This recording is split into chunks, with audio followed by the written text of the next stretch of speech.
I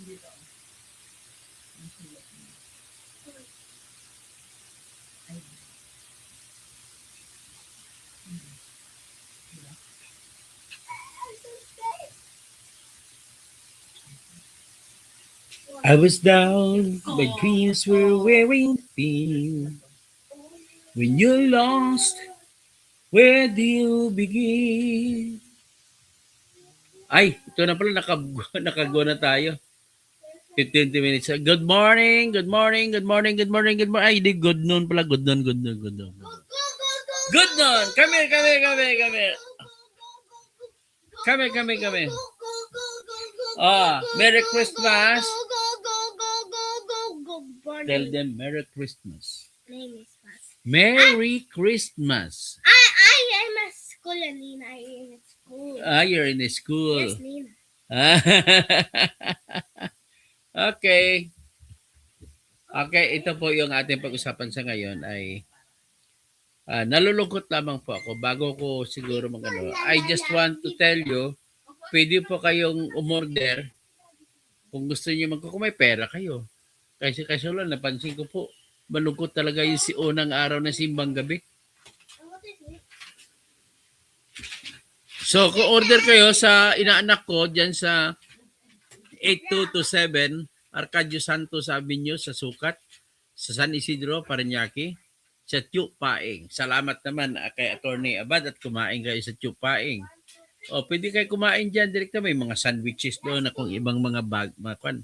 Ang may-ari po niyan si Rafael Rosopa ay chef, international chef siya na nagdesisyon na dito at kinumbinsi ko sila na huwag umalis sa Pilipinas. Malay mo may buhay pa rin sa Pilipinas kasi gusto nila umalis kasi mula nung naging si BBM ng kwan at nauso na yung tinatawag na flood control projects ay mahina ng negosyo nila.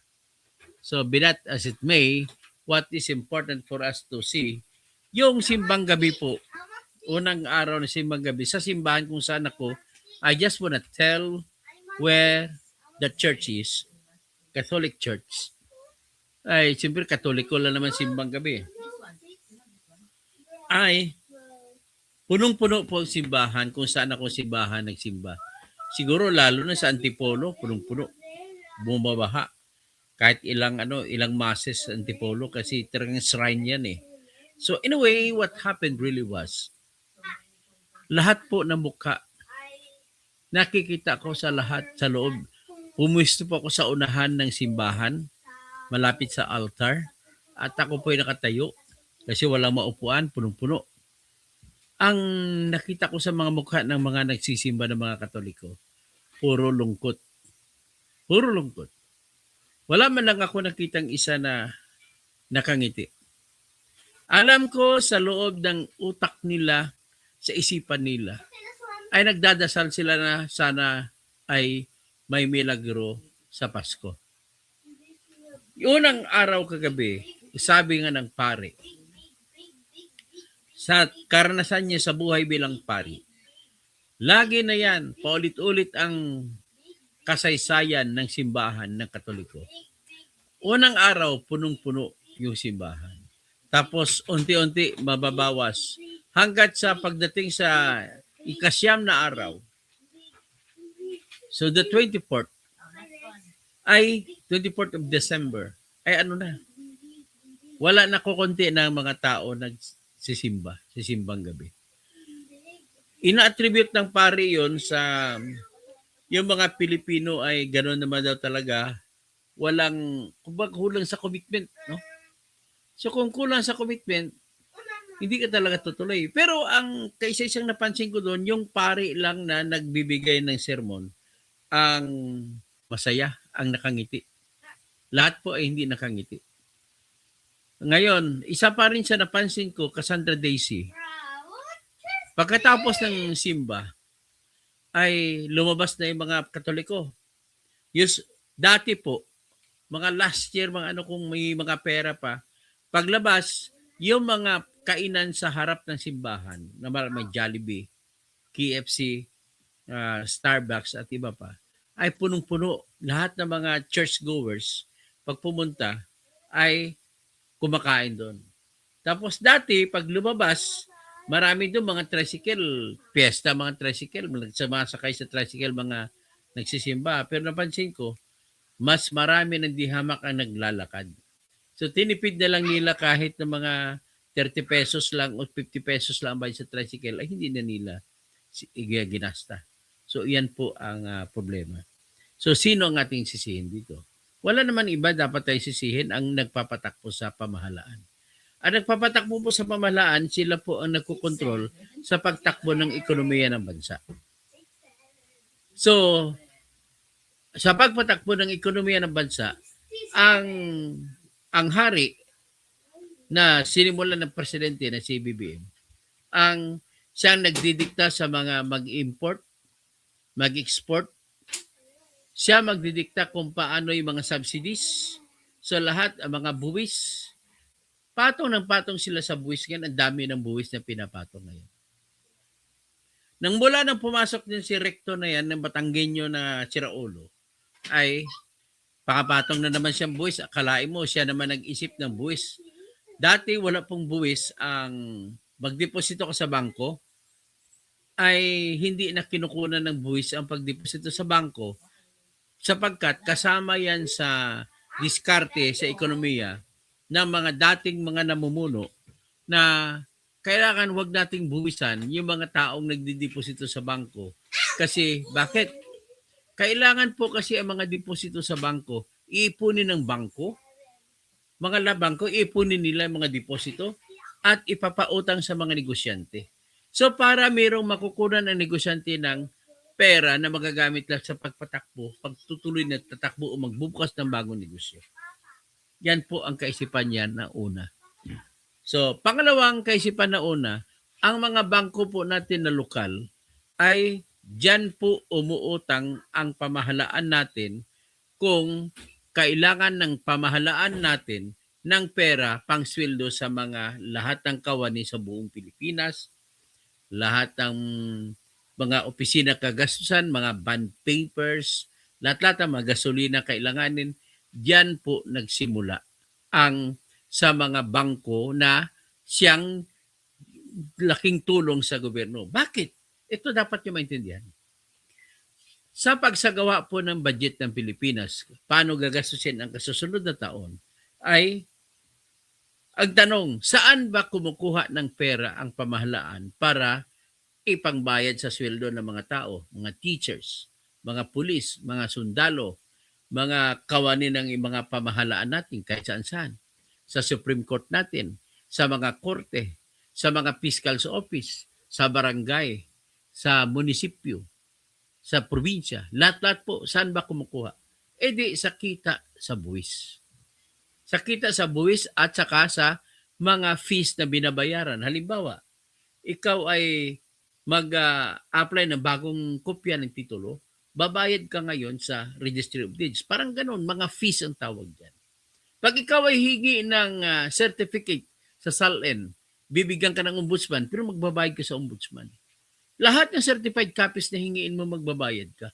So lahat yan, nanggaling sa buwis, nanggaling sa mga fees, at kuminsan nagbebenta pa ang gobyerno natin ng mga kayamanan o mga building o mga gusali o mga lupa na hindi na kailangan. At doon, binebenta para kukunin ang pundo at para igasta. At ang isa pang pinagkukunan ng pera ng ating pamahalaan ay, maliban sa buwis, yung customs. Pag may import, papasok dito, kunikunan tinatawag na tarif. Ang tawag sa buwis sa customs ay tarif. So, ngayon, pagpasok, magkano ang presyo niyan? Halimbawa, bigas. Ang presyo ng bigas sa Vietnam, halimbawa, o sa Thailand, o sa India, kasi diyan na ngayon ang pinukunan natin ng bigas, ay kung ang isang sako ay sabihin natin 2,000 pesos o 1,500, ang taripa sa ilalim ng rice tarification law ay inangat ng 50%.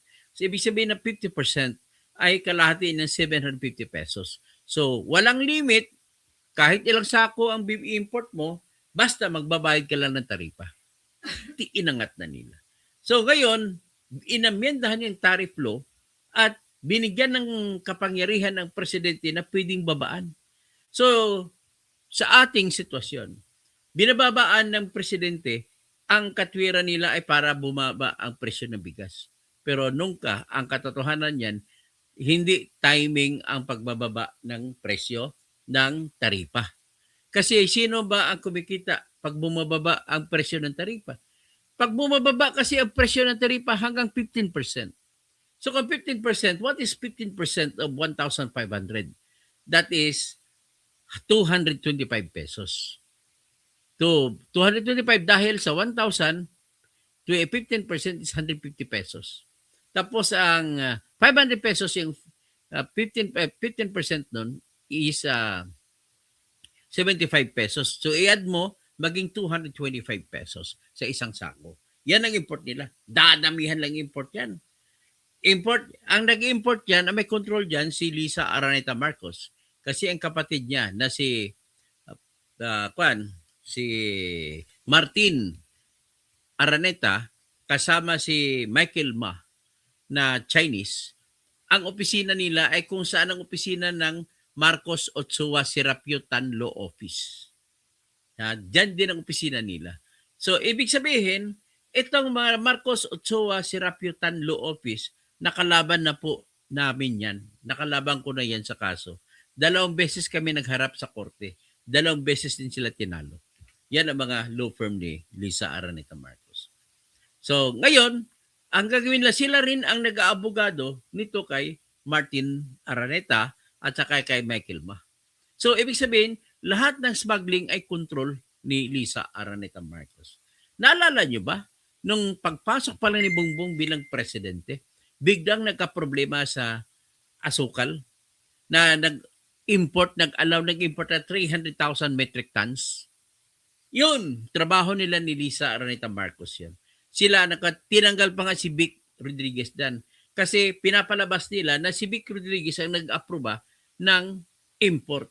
Pero ang katotohanan, tinanggal si Vic Rodriguez dahil ayaw niya sumunod sa utos ni Lisa Araneta Marcos.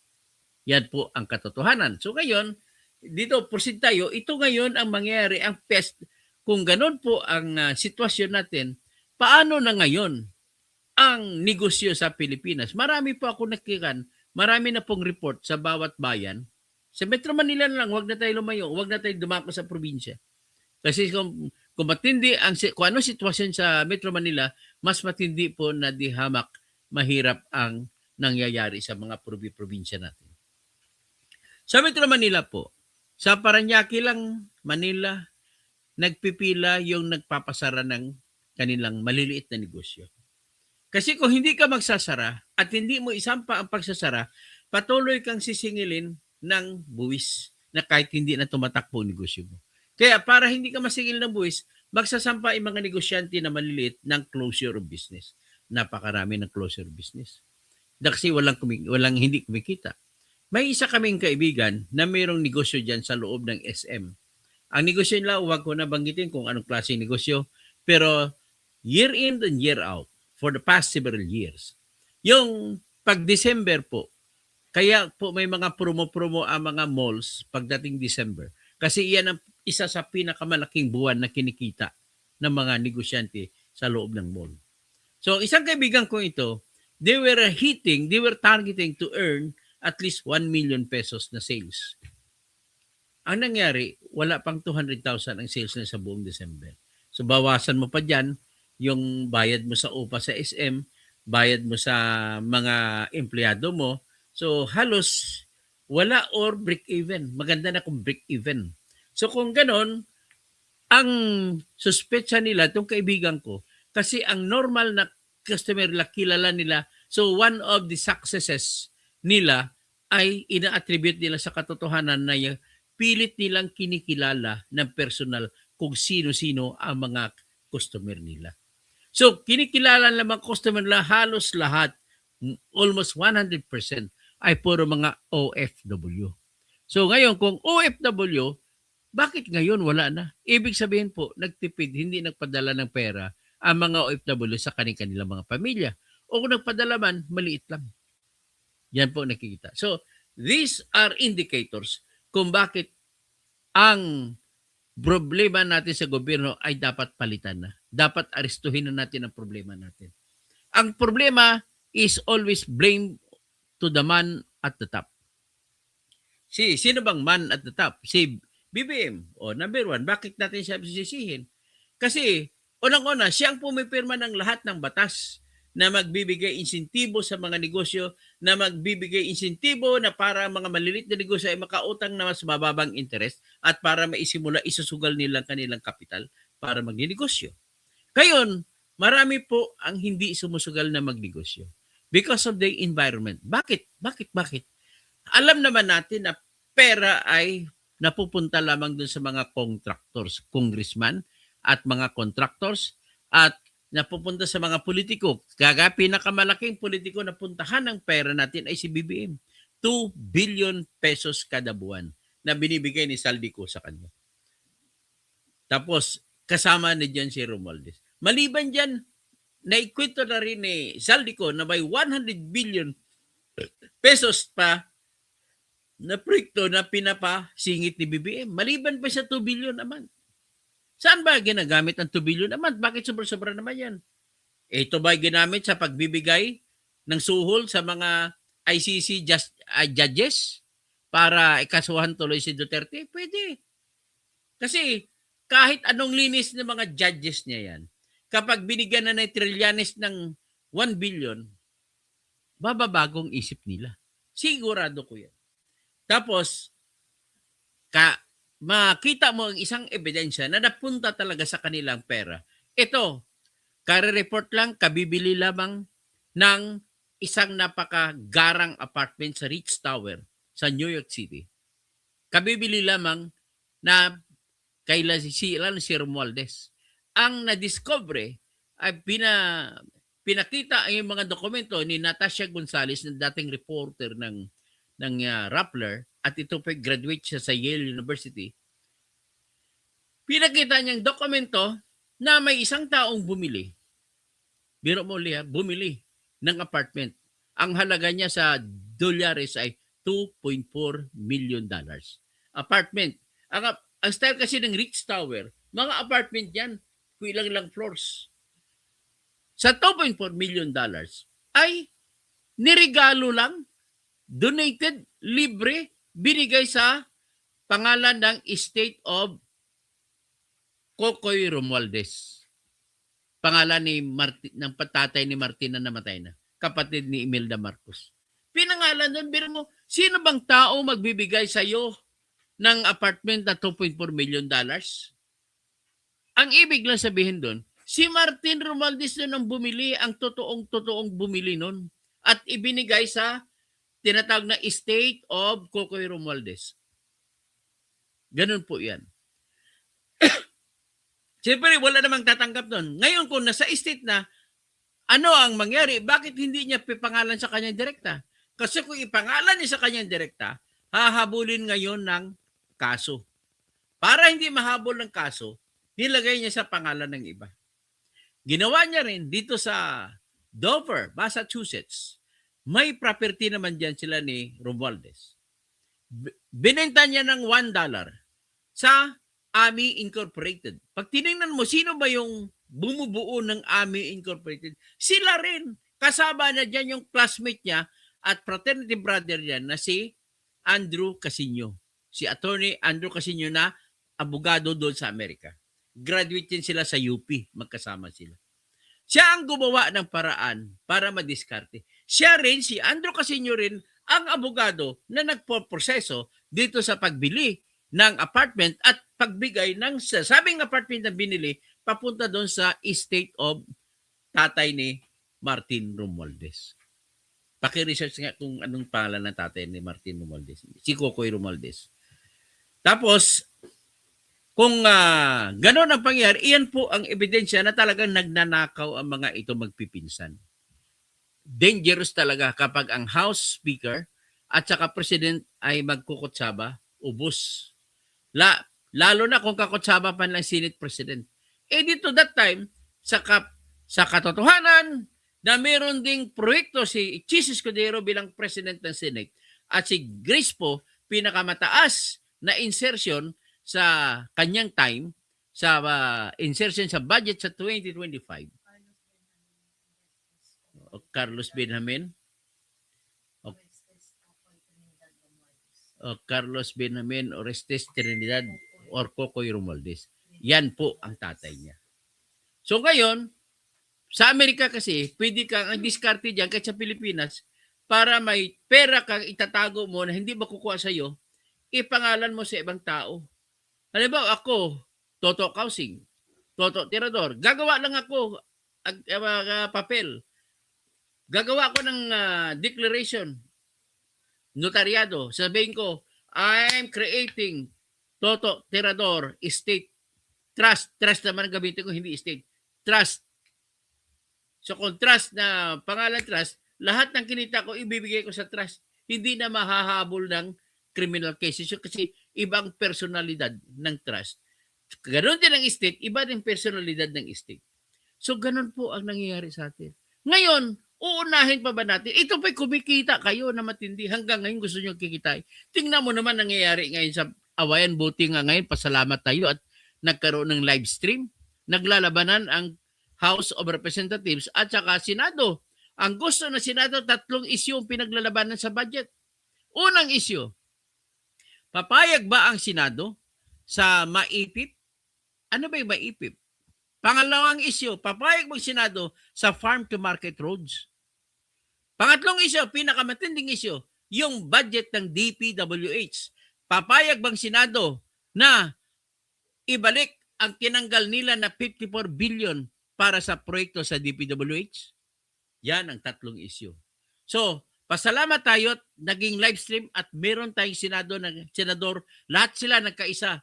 Lumalaban sila laban sa kagustuhan ng mga congressmen. Ang mga congressmen naman natin, nag-argumento, kagaya nun sa DPWH projects. Tinanggal ng mga Senado ang 54 billion. Nakipaglaban sa debate ang mga congressmen.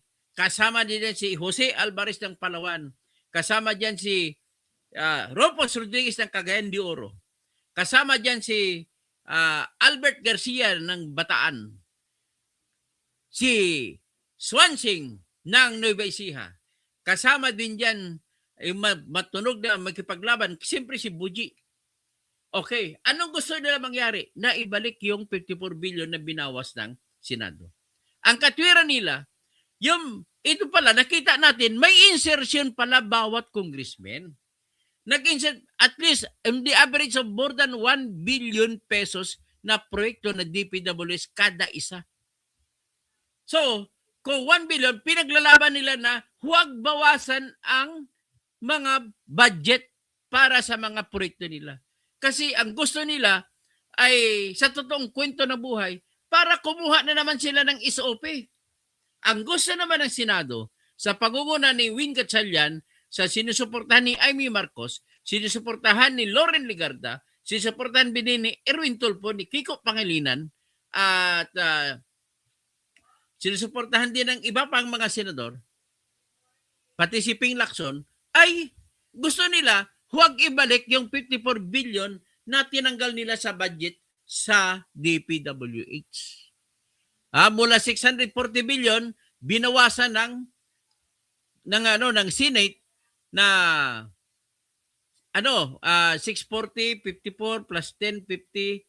So 500, naging 486 billion na lang ang budget sa DPWH. Mga flood control, pero mo makapa-flood control na parang natin, ibabalik pa rin nila. So iyan po ang nangyari. So nakita niyo nang ba napaka-urgent ng problema natin. Very urgent. And yet gusto niyo pa magsara-sara Duterte impeachment kayo? Di saan ngayon? Kita mo, I'm calling out all those who filed. Si Father Flavio Villanueva, na dating addict ko, hindi ko alam kung addict pa rin siya ngayon. Tapos, so, Ching, magandang umaga. Magandang hapon, tangali. Si Cielo Magno, na nagtataka ako, ba't kakampi na ni BBM? Pati si Trillanes gusto mag-join ng BBM at saka makadilaw. Baka kakamping. Bakit? Ano bang importante sa inyo, Sara? Na impeachment ni Sara o yung urgent na problema natin sa ngayon? Sige nga, sagutin niyo ako. Sana mas importante. O tapos, nabasa ko pa yung post ni Ma'am Shelo Magno. Mag-file kayo ng inyo. Itong amin. Ibig sabihin po, kahit sigawan nyo lang, kahit po kritisismo na lang laban sa mga flood control, ay hindi nyo ginagawa. Bakit? Kakaunti ninakaw ni Sara kung ninakaw man. 125 million. Tapos, paano kayo maniwala doon sa kwento ni Madriaga? O, dito sa punto ng, sabi niya, una, 2022 daw, ay pumasok na sa kay Sara, bagman siya ni Sara. Tanong, paano mangyari na bagman siya ni Sara na 2022 rin, pinalabasan siya ng warrant of arrest ng RTC Manila? Meron bang wanted na bagman? O naaresto siya noong July 13, 2023. So paano mangyari na December 2022 ay nagbagman-bagman siya? Tanong ko lang naman yan. Ang problema sa inyo, mga makakaliwa, basta anti-Sara, ang problema sa inyo, pinaniwalaan nyo agad mga kwento na wala pang ebidensya, basta kontra Sara, paniniwala na naman kayo. O ngayon, sabi niya, nagde-deliver na siya ng 33 hanggang 35 million bawat sako, bawat duffel bags. According to him, 4 na duffel bags ang dinideliver niya. Ang tanong ko naman, hindi siya naglagay ng explanation sa kanyang affidavit kung bakit of all people siyang pinagkakatiwalaan. The fact na wala siyang explanation, ang kalidad ng affidavit na yan ay basura. Hindi pinaniwalaan yan. Kat kung mag-explain siya sa ngayon, bakit delayed ang explanation mo? Natataka lang ito sa mga quadco mo. Tuwang-tuwa pa sila. Mali-mali pong mga binibigyan nyo. Bakit niya pinaniwalaan? Si Madriaga, oy, Kristan, labalabas na pagka-illogical mo. Anti-Sara ka lang, kaya kaganon ang mga opinion mo. Ganon din si Richard Hidarian. Nang opinion sa mga taga Mindanao ay racist talaga ito. Tawag niya sa taga Mindanao ay mga sub-Saharan. O kasama din niya sino pa isang mataba. Yung mataba na palakain, siguro maraming pera siguro to na vlogger. Kaya marami siyang kinakain. Tapos ang isa, parang si Attorney Palsis ata yun. Hoy, maghunis dili kayo. Ipapadisbar kita kung papaniwalaan mo yun. Walang ebidensya po. Yan ang unang ebidensya natin. Ngayon, paano natin mapapaniwalaan na siya ang bagman na tag 33 hanggang 35 million daw ang laman ng isang duffel bag? Magkano ba binigay ni BBM kay Sara? 125 million. Ngayon, kung 33, sabi natin 33 million bawat isa, times 4. 30 times 4, 120. 3 times 4, 12. 132 million. Akala ko ba 125 million lang? Binabanggit ko lang ito. Akala mo, Attorney Jesus Palsis, no? With due respect to you, I call you as Palsis in ono, Palsis in omnibus. Dapat ang correct term is falsus in uno. Falsity in one. Falsity in all. Maritis na abogado ito si Attorney Palsis eh.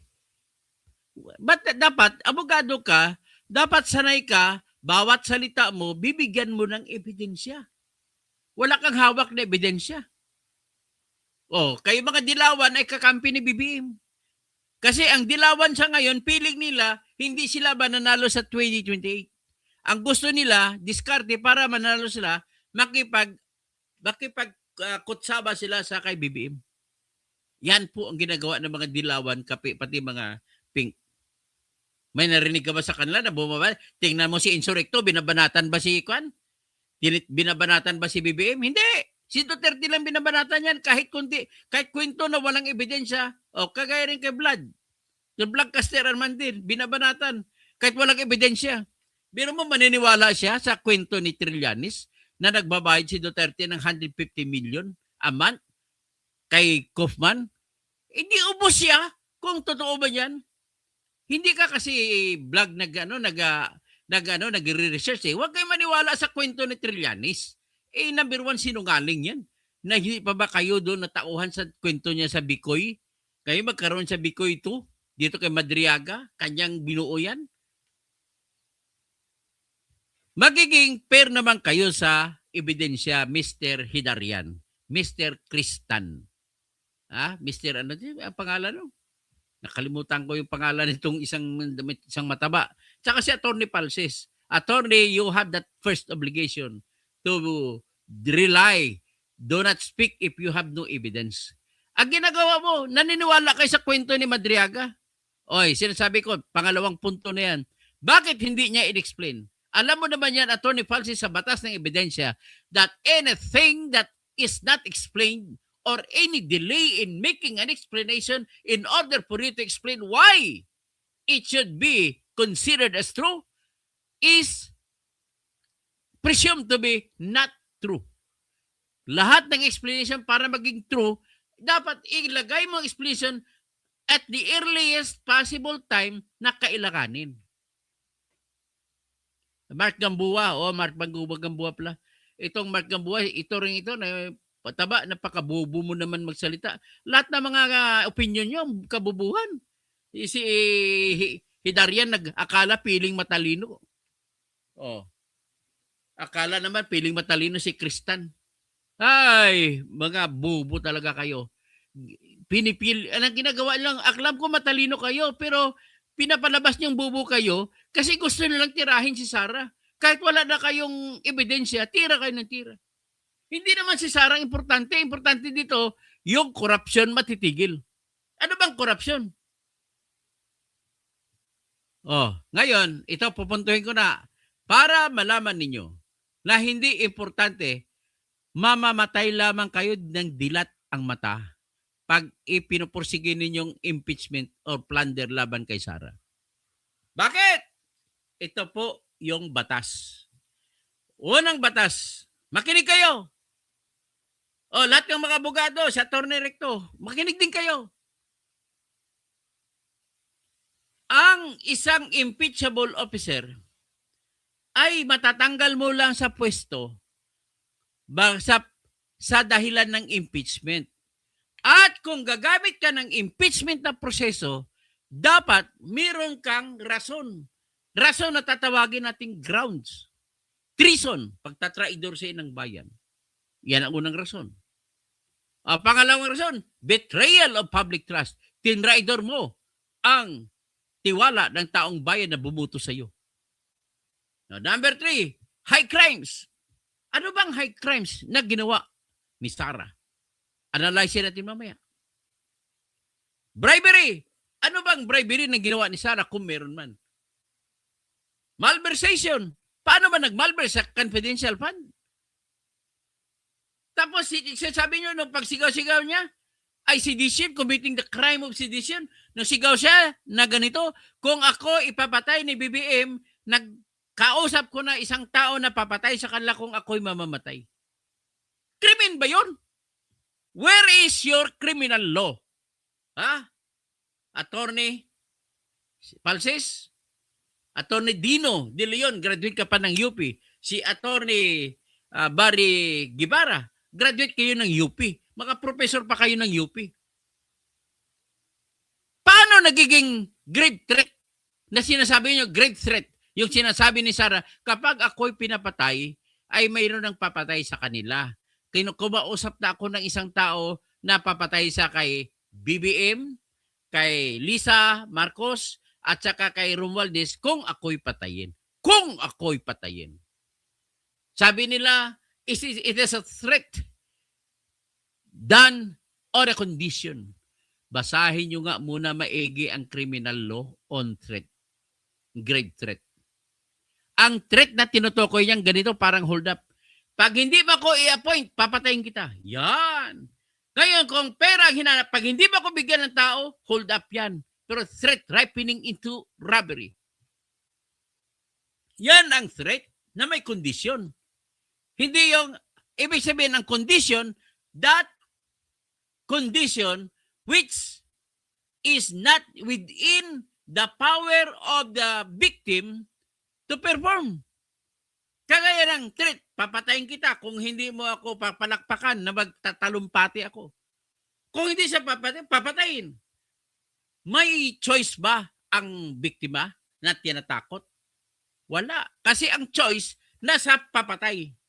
Pero yung sitwasyon, pag pinatay mo ako, papatayin ka ng kasama ko. May choice ba yung biktima sa ganong sitwasyon? May choice siya. The only choice na para hindi siya matay, huwag siyang gumalaw. Asan ang criminal law ninyo? What kind of criminal law that you learned from your school? UP College of Law at that? May iba pa, galing Ateneo. Ako, galing lang ako sa pabantasan ng lungsod sa likod ng Maynila City Hall. PLM. Pamantasan sa likod ng Manila City Hall. Alam mo, kabangos, ang grip threat, may pressure rewards. Hold up yan. Pag involve ang money, hold up yan, robbery yan, hindi yan grip threat. Huwag kayo mapakabubo. Lahat ng abogado nakikinig sa akin, huwag kayo mapakabubo. Lahat ng judge na nakikinig sa akin, lahat ng fiscal, huwag kayo mapakabubo.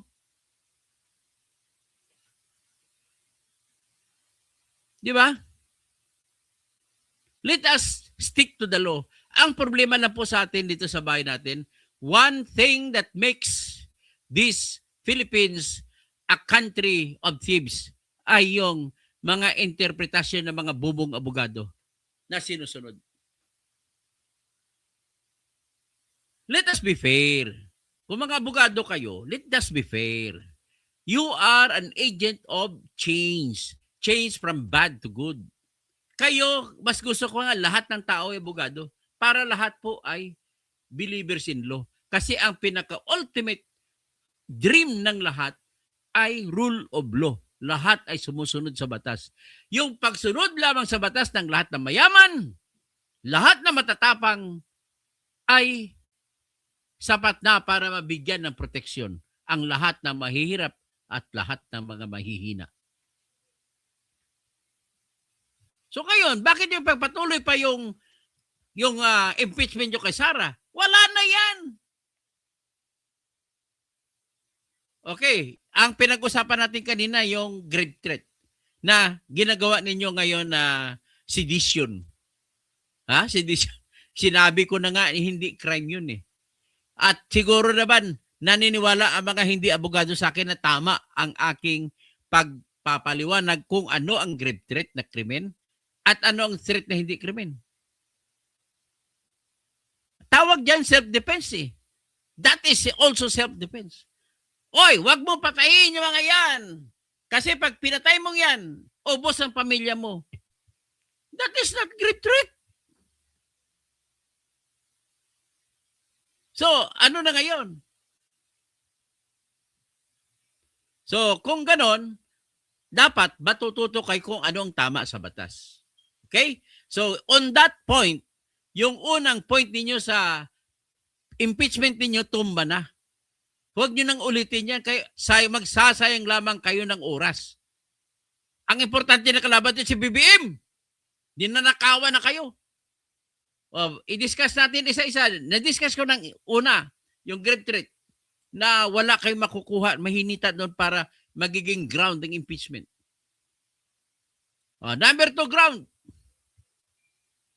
Yung planning, plotting, yan ang number 1, plotting to assassinate. Hindi assassination yan. Kabubo naman abogado gumawa nito. Ipapakita ko sa inyo yung kopya ng impeachment habang binabasa ko. Ito rin ay isasampa nila ulit eh. Ayan, nakikita na ninyo? Palakihin ko para mabasa ninyo.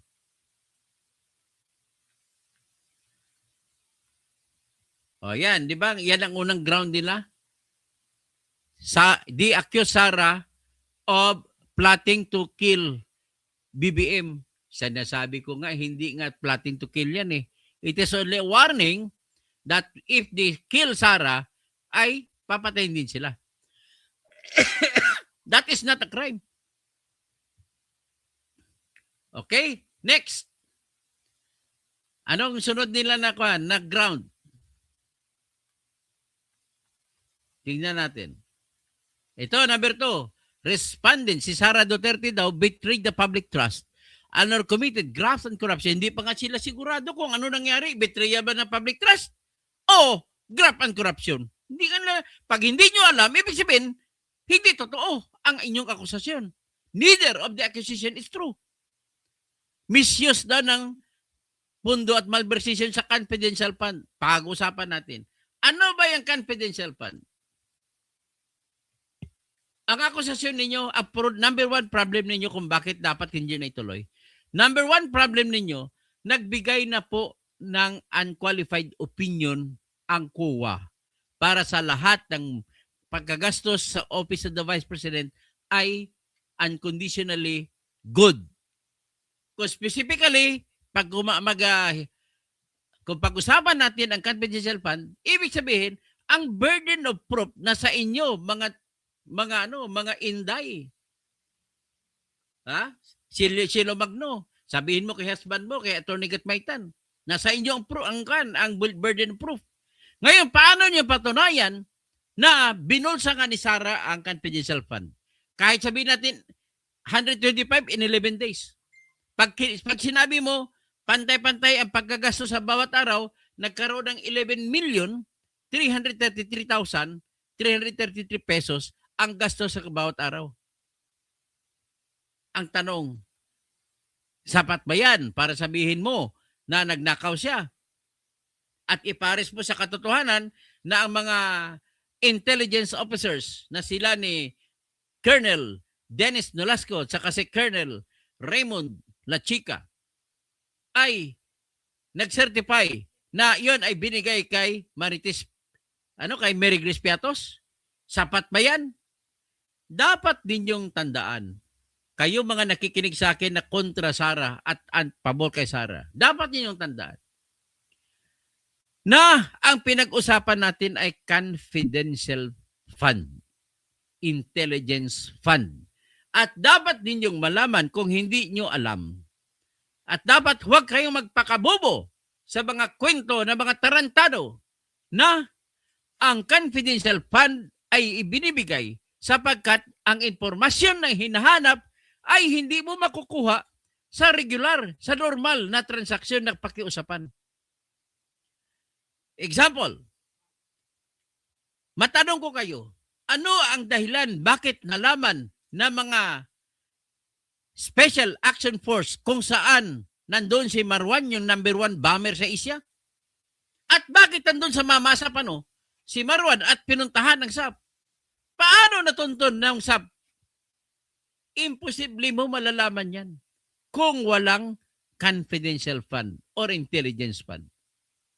Ano ang ginawa? Binigyan ni Noynoy ng 60 million ang tao na katabi ni Marwan. Ibigay mo lang sa amin ang cellphone number mo, kami na bahala. Yun lang. So dahil ibinigay ang cellphone number, kung saan si Marwan ay nandun yung taong yun, kaya nakukuha sa pamamagitan ng GPS kung saan sila, kaya natuntun sila. Ganun po yun kahalaga ang confidential fund. Ibig sabihin, wala po yan, wala pong eksaktong rule kung magkano ang gastusin mo sa bawat araw. Maaring piso lang, maaring 100 million. Depende sa informasyon na iyong hinahanap. Manood kayo ng documentary ng Central Intelligence Agency kung paano na tunton ng 2 babaeng kasapi ng CIA ang lungga ni Bin Laden. Dumating sila sa punto na bumili sila ng isang Ferrari kapalit lamang ng isang cellphone, ng isang telephone number para matunton si Bin Laden.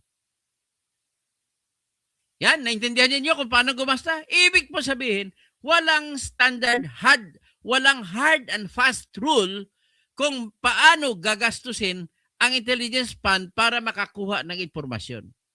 Kung bakit naman pinoprotektahan ng ating pamahalaan mga informante?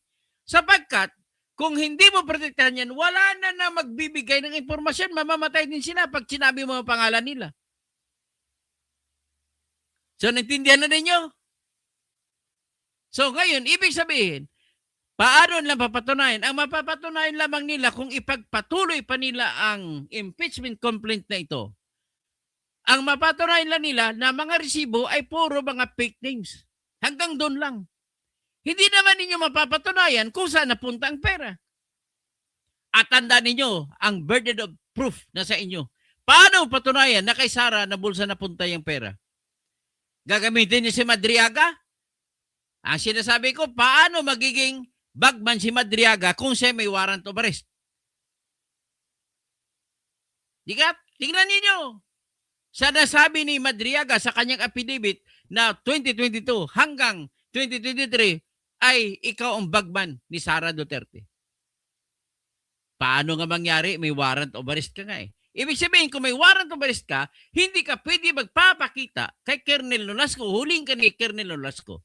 Hindi ka pwede magpapakita kay Colonel La Chica. Huling ka ni Colonel La Chica.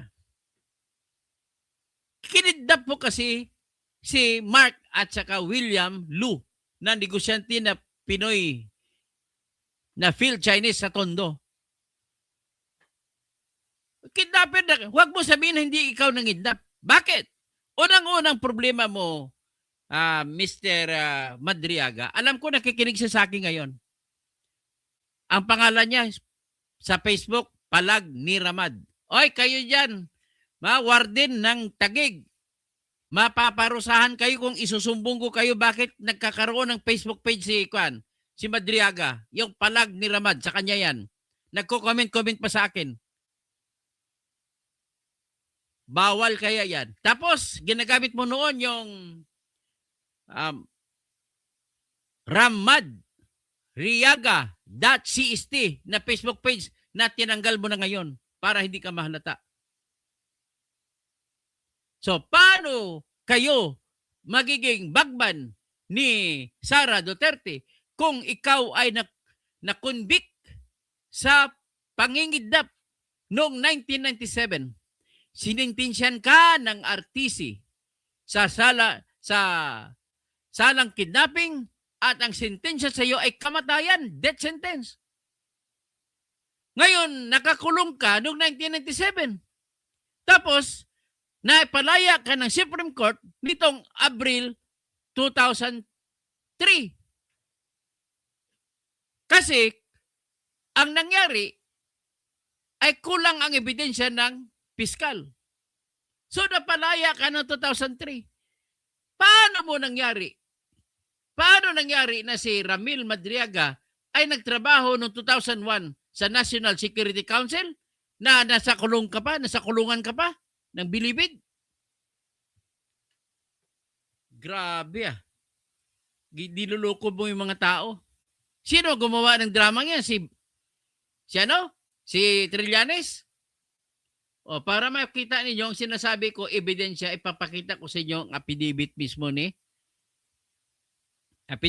ni Ramil Madriaga.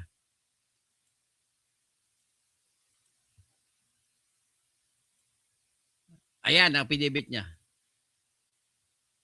Tingnan natin sa first page.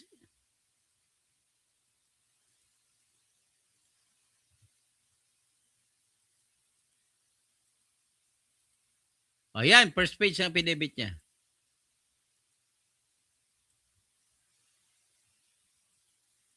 O, ano nakalagay? I, Ramil Lagunay Madriaga of Legal Age, Filipino, and with address at care of Annex 2, BGMP, Camp Bagong Diwa, Taguig City.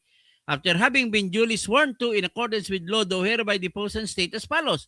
Number 1, educational background. I took up the College of Law from 1991 to 1995 at San Sebastian College, Manila. Number 2, I graduated in 1995 and took the bar examination the same year but did not pass. Number 3, from 1993 to 2021, I worked in the following government offices. Kita mo? 1997, nakakulong ka. 2003 ka pinalabas ng Supreme Court. Paano ka makapagtrabaho 1993 hanggang 2021 kung sa loob ka ng kulungan? Kalukuhan to. O yun, ang A niya, pwede pa papasa ito. Sabi niya, nagtatrabaho din siya sa Economic Intelligence and Investigation Bureau ng Bureau of Customs. 1993 hanggang 1995. Tapos, B, nagtrabaho ka NSC, National Security Council and Intelligence Service of the Armed Forces of the Philippines. Mula 2001 hanggang 2015, paano ka makapagtrabaho 2001 na nasa kulungan ka pa? Hanggang 2003, April. O, letter C, nagtrabaho ka na NSC, NBI, Revenue and Integrity Protection Service. Okay lang yan. Ibig sabihin, 2016-2017, wala kang trabaho. 2018 ka lang trabaho. Panahon ni Duterte, nilagay mo. Tapos, nagtrabaho ka, NSC, PSG, General Headquarters, 2018 to 2021. 5 ang trabaho mo lahat. Paano mo na pag sabay-sabay ang trabahong 5? O ito ba sinabi niya? At the start of 2016 election campaign, then Congressman Roy Lagoles introduced me to the Duterte family. Paano mangyari ito na magkakaaway ang Liberal Party at saka PDP? PDP si Roy Lagoles, si Duterte. Tapos sabi niya, number 5, I was also assigned from groups that would support Duterte's candidacy for president. Ang problema nito, wala rin siyang ebidensya na kinabit para mapatunayan o para mapaniwalaan na totoo nga. Tapos number 6, when Duterte was elected as president, he ordered me to serve as counterintelligence agent for National Security Council, principal as part of the civilian composite member separate from the NSC Secretariat. Asan ang papel mo na tinalaga ka ni Duterte? Ba't hindi mo nilagay kung meron man?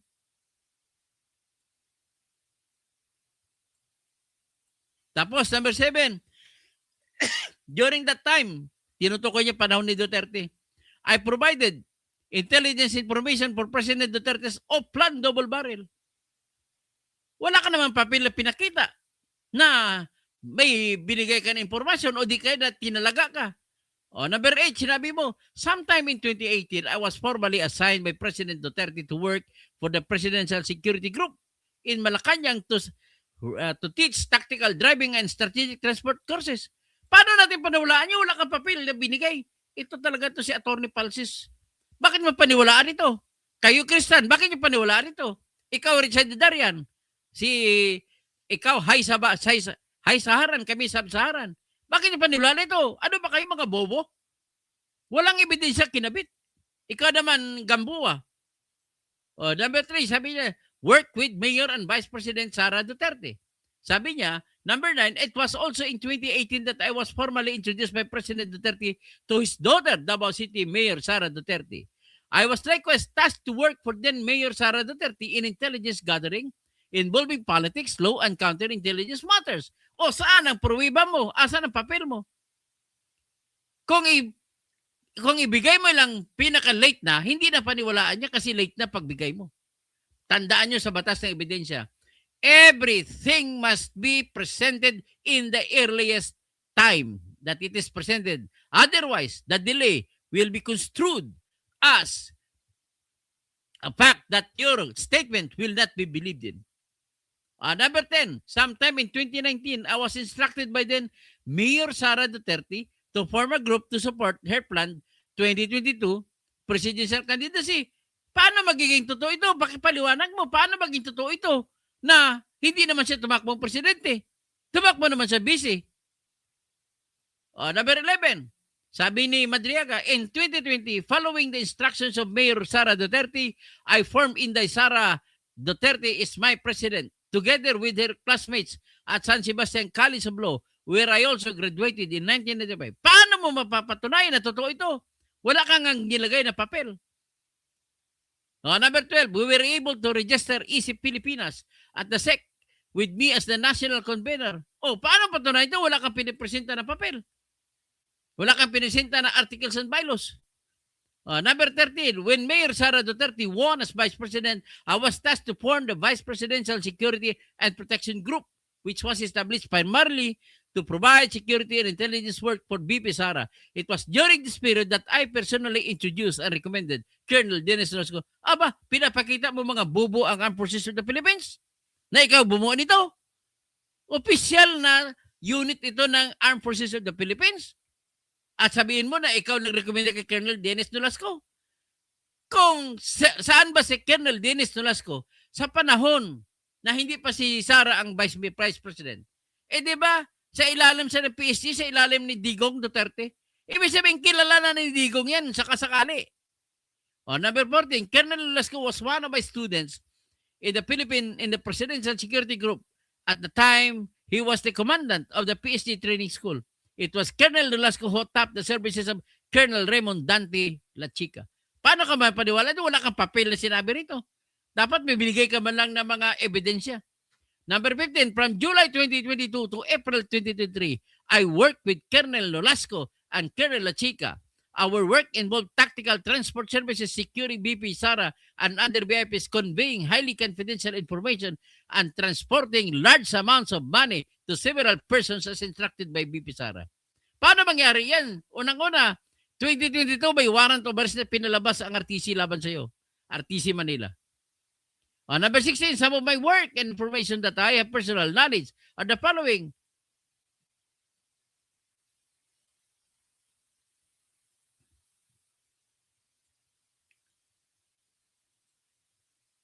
Number 17, around December 2022, Colonel Nolasco sent me a text message instructing me to see him I arrived at Ultra Pasig at around 1:30 p.m. I stayed with Colonel Nolasco until Colonel La Chica and 2 DepEd vehicles arrived past 3 p.m. with 4 duffel bags of money.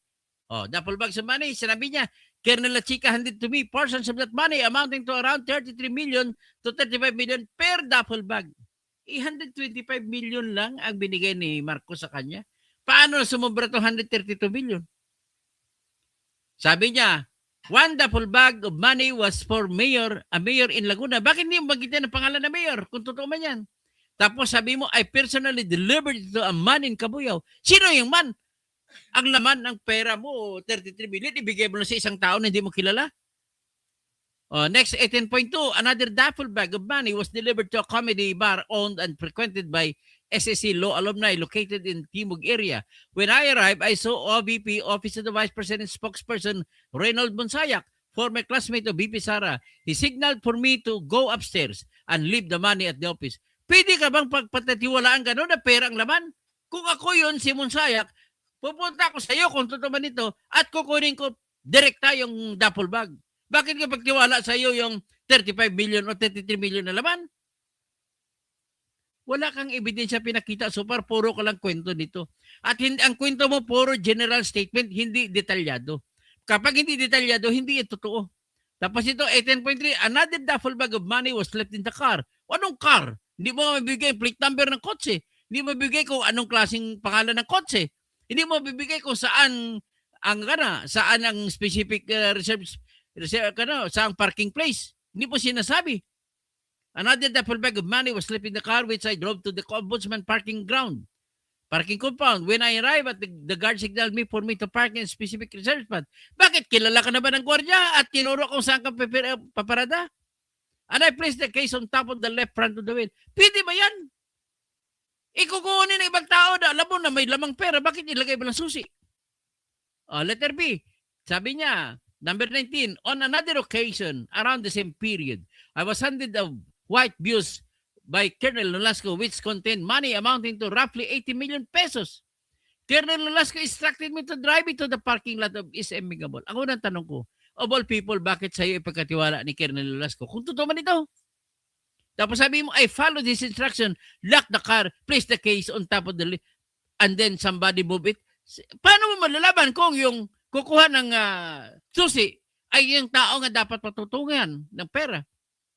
Tapos sinabi, one day I saw the same bus being driven by the wife of Ombudsman Prosecutor Ryan Ray Kilala, named Ria, who was a classmate of BP Sara, the 30th ECC Law. Grabe. Ito pa, after several days, I learned that the magnetic lifters, magnetic lifters pa, papunta natin, tingnan natin, ano bang kwento sa magnetic lifters na to? Ito, during my meeting with Attorney Manasas Carpio, husband of BP Sara, at Burgess Circle in Bonifacio Global City, he personally instructed me and my team to pick up the magnetic lifters at Bureau of Customs. O asan ang prueba mo? Kahit man lang litrato sa cellphone.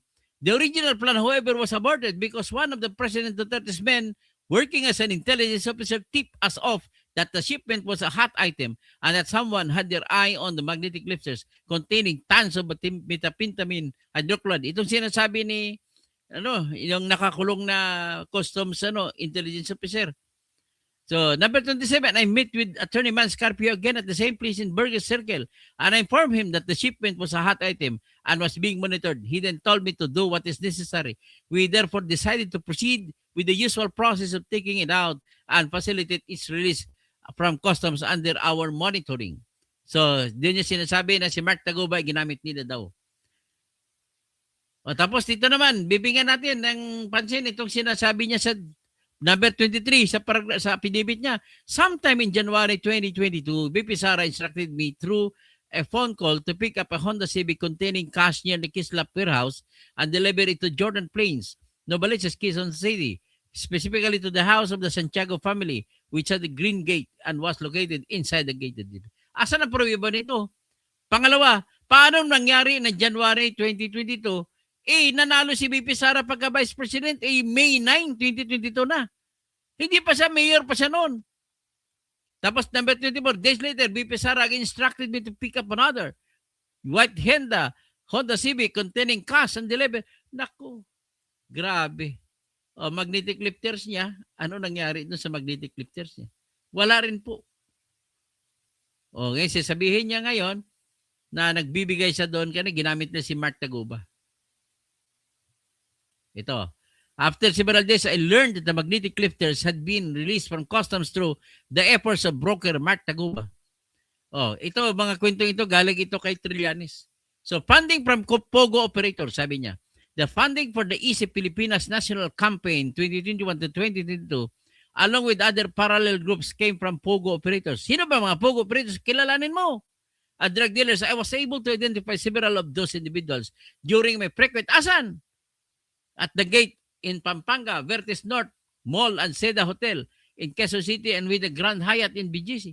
Asan ba hindi mo binabanggit? Ay, nako. So, yan, nakita na ninyo, ladies and gentlemen. How will it be done? How will it happen?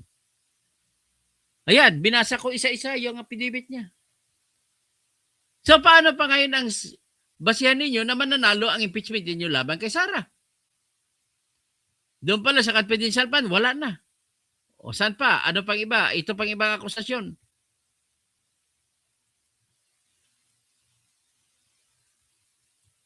Bilisan lang natin. Paano to mangyari itong liquidation report? Binanggit ko na, liquidation report. Tapos confidential funds, wala, nabanggit ko na, imposible mangyari. O ito, the matter of the confidential funds pa rin. Naku.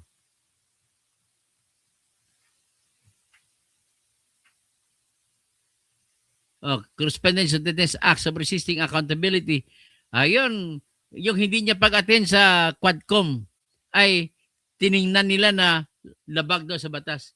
Hindi nyo ba alam ng Office of the Vice President ay independent and separate? Hindi siya pwede persahin ng ng House Committee.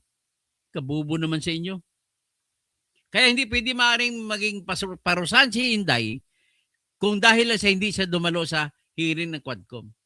Tapos isama, number 3, respondent betrayed the public trust and are committed bribery. Ito mga binibigay na kuno sa envelopes. Isan ba nang galing? Ito yung envelopes na sinabi may mirong video si Sara na tinawagan siya ni Lisa Araneta Marcos at ipapabigay yung mga envelopes. Tapos pa, respondent number 4 nila, committed culpable violations of the Constitution or betrayal of public trust in amassing unexplained wealth and failing to disclose all her properties and interest in properties in resulting in violation. Ngayon, ang tinutukoy nila doon, dito, respondent Duterte has been in public office since 2007 with only 3-year hiatus between 2013 and 2016. However, in examination of properties and assets accumulated by Duterte and Salen, she filed during her years in public office showed two things. One, that the growth in her net worth, assets, and properties is grossly disproportionate to legitimate income, and 2, vast amounts of hidden and unexplained wealth discovered through a series of investigations. Ang problema ko sa inyo, ang tinutukoy ninyo, mga dokumento na hanggang June 2022. Hindi pa Vice President si Sara. Nag-decision na po ang Supreme Court na hindi mo pwedeng isali sa impeachment ang mga nangyayari nung hindi pa Vice President si Sara. So, yan na. So, ano na yan? Tumba na yan. Ano pa bang ibang pagsasayang ng oras niyo? Salin ito, binabanggit nila. Pero ano ba mga taon sila? Itong binanggit nila, kita nyo? 2007 hanggang 2017. Hindi pa Vice President si Sara niyan. Kabuang.